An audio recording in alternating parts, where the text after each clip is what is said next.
Vale, pues comenzaré explicando cada uno de los apartados. El primero es los nuevos medios del siglo XXI y pregúntale a su hijo. Todas las interacciones de las personas con los medios casi siempre han sido pasivas, en el sentido de que no había una respuesta directa hacia los espectadores, pero con el paso de los años esto ha ido cambiando y ahora vemos cómo los jóvenes son nativos digitales porque nacen en un entorno digital y saben moverse en él sin necesidad de aprenderlo. Las sociedades han visto cómo los jóvenes se están convirtiendo en los que más pueden saber en el mundo actual. Los niños son capaces de enseñar los nuevos entornos cambiantes. La comodidad para el estudio, los ordenadores permiten aprender casi todo, desde estrellas, fórmulas, música y obras, y las aportaciones al mundo de la ciencia, la narrativa y el arte son cada vez mayores. Se aprende ya tanto de los alumnos así como de los maestros. A partir de esto, se han inventado nuevas formas de generar un discurso audiovisual que cada vez se replica en contenidos unos sobre otros, pero hablaré de esto más adelante.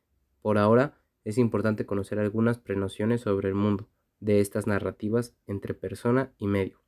El siguiente apartado es Todo procede de algo. Aquí se nos habla de cómo la vida del cine todo procede de algo, y más aún como ya hemos visto con los hipervínculos, nos damos cuenta de que todos los discursos que generamos no son del todo originales. Tenemos fuertes influencias en todo lo que hacemos, desde cómo vestimos, hablamos o pensamos. No hay nada que sea 100% original, y aunque hoy en día es más difícil, sí existe la originalidad, pero al hacer algo puramente original, se corre el riesgo de olvidar aquello que nos influencia en la vida.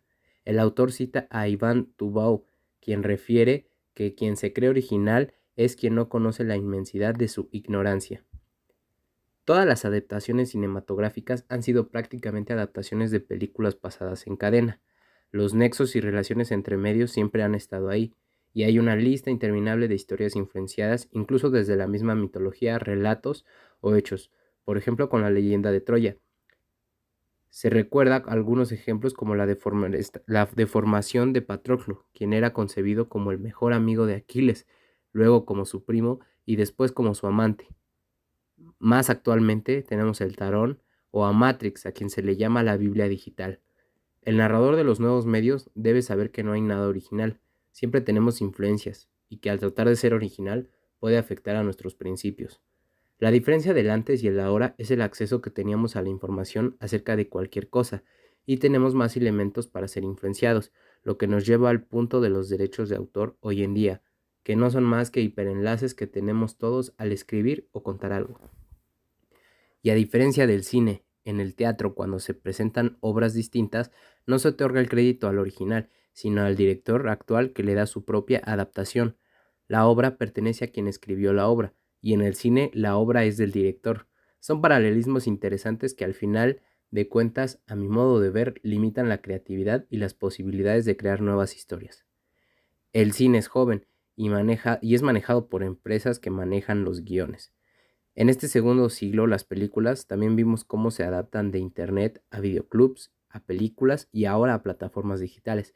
El hecho de abrir una galaxia audiovisual nos ayuda a mostrar nuevas formas de variaciones en el que se puede volver a montar películas, añadir escenas, música, como lo vemos en YouTube. Para estos temas voy a tomar de ejemplo la Guerra de las Galaxias. El siguiente capítulo son las versiones audiovisuales. Ahora, en comparación, el cine en el mundo digital es fácil acceder ahora a las películas y esto ha permitido que las personas tengan un acercamiento mayor para modificar la originalidad de las mismas, como los trailers, fanmates o cambiar la música de fondo de alguna escena. Y bueno, vemos cómo poco a poco se hacen más frecuentes las versiones o relecturas de películas o series, a lo que puede considerarse un pecado al considerar cambiar un clásico, ¿no? Y más en la industria cinematográfica. En la lectura se pone un ejemplo de cuando Ted Turner quiso poner a color los clásicos de Hollywood. La comunidad protestó hasta un punto en el que se canceló. Curiosamente, uno de los que más se opuso fue el director de Star Wars, George Lucas, quien dijo que no debería permitirse la reescritura de la historia cultural. Y sin embargo, años después, Lucas se ha caracterizado por manipular los remakes de sus películas como el ejemplo de Anakin Skywalker o que Han Solo disparara primero. En sí, esto está mal. Los remakes ayudan a mejorar las narrativas audiovisuales, puesto que se ha constatado que en muchas producciones cinematográficas Se ha admitido que no se ha trabajado de la mejor manera, o que antes del lanzamiento se quiera modificar algo. La multinarrativa tiene mucho que ofrecer, puesto que las posibilidades que una película ofrece se puede seguir el camino de la originalidad o intentar senderos alternativos. El siguiente punto es la intertextualidad. Como ya vimos, la intertextualidad es la manera en cómo un texto puede referirse a otro sin llegar a ser un mero comentario. Es la condición fundamental de la literatura que todos los textos están tejidos unos con otros. Son hijos que son de otros, lo sepan o no sus autores. Y en el mundo audiovisual han existido muchas intertextualidades.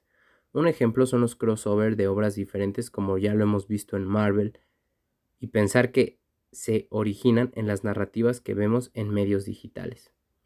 Ahora, existen dos tipos de crossover. El más sencillo es aquel en el que la trama se entiende por sí misma.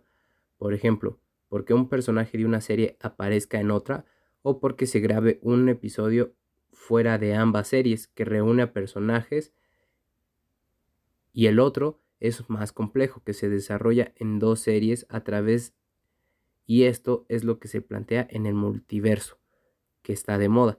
Sin embargo, la intertextualidad puede ir más allá de la mezcla de sagas audiovisuales. Y como último apartado es transmedia, la nueva palabra mágica. Aquí se emplea como aquella que a través de diferentes medios ofrece puntos de vista de una misma historia que enriquecen la experiencia del usuario. Volvemos al ejemplo de Star Wars. Dentro de la saga hay muchas entradas. Por ejemplo, comenzar a ver las películas por orden cronológico o por fecha de lanzamiento, ver primero las series animadas o jugar los videojuegos. Es decir, no es temporal su línea de producción. Por ejemplo, este personaje apareció en 2008 en una serie de Cartoon Network, hasta dar el paso a la pantalla mediana live action en 2020. O otro ejemplo es el mensaje que dio el emperador Palpatine en el videojuego de Fortnite antes del episodio 9.